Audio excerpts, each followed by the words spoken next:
It is a case that plunged into new depths of depravity, according to the judge, as he jailed the former Lost Prophets singer Ian Watkins for 35 years for a series of child sex offences. Watkins admitted 13 charges, including the attempted rape and sexual assault of a small child, as the judge told him any decent person would experience shock, revulsion and incredulity at his crimes.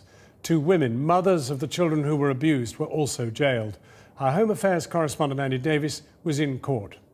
As the police now probe far beyond the UK, trying to map the true scale of this man's crimes, it was left to the judge in the case today to articulate the gravity of the offences they know about.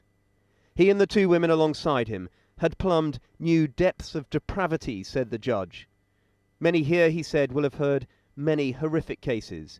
This, however, breaks new ground. Your total sentence, he addressed Watkins, is one of 35 years.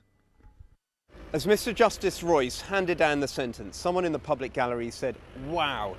Another clapped, and then moments later a woman stood up and started shouting abuse at Ian Watkins.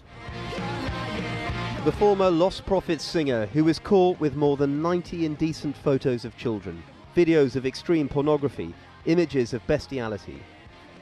The man who in April last year at this hotel attempted to rape on camera an 11-month-old boy, with the boy's mother present and encouraging him.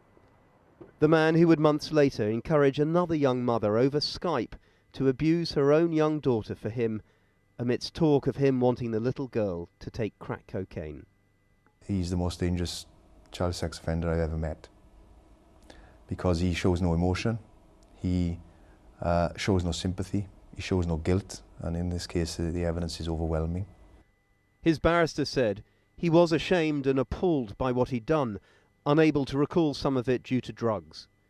But such claims of remorse rang hollow after the prosecution today relayed the contents of 2 phone calls he'd made from prison just days after pleading guilty. In one, he says to the woman he's called that he wants to put out a public statement, just to say it was mega lols, I don't know what everyone is getting so freaked out about. Lols is often construed as meaning laugh out loud. Mega lols, a phrase used by his band while they were touring.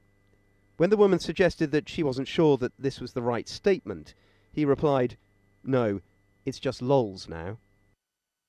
He sat at the end of the dock, in silence, hair neatly styled, the suit 3-piece. And along from him the 2 mothers, heads bowed, one sentenced to 14 years in prison, the other 17 years. They can't be named to protect their children's identities. It's not possible, said the judge, to assess what psychological harm those children will suffer from such a betrayal. Earlier, barristers for the 2 women offered their brief portraits. There was the young mother who, it was claimed, allowed herself to be taken into the darkest of places, desperate to keep Watkins the man whom she'd become infatuated with. Then there was the other young woman who had a personality disorder, it was stated, the exceptionally lonely fan who became hooked on the excitement of the life and attention Watkins appeared to be showering upon her. Should Ian Watkins have been stopped before getting to these women and their children is now proving an increasingly awkward question for South Wales Police and others. Last night, a former partner of Watkins told us she reported him at least 8 times over 4 years to various forces before his arrest. And today, the police watchdog, the IPCC, confirmed they'd now identified as many as 5 forces who since 2009 had passed on information about Watkins to South Wales Police. We know that the public has key questions about whether this man could have been brought to justice earlier. We have those questions as well, and we will robustly and rigorously and thoroughly investigate till we get to the bottom of it.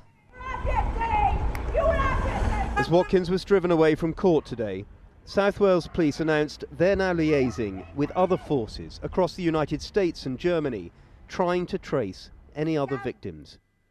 But they know one day they'll have to explain publicly what really happened when those earlier reports about this man were being made.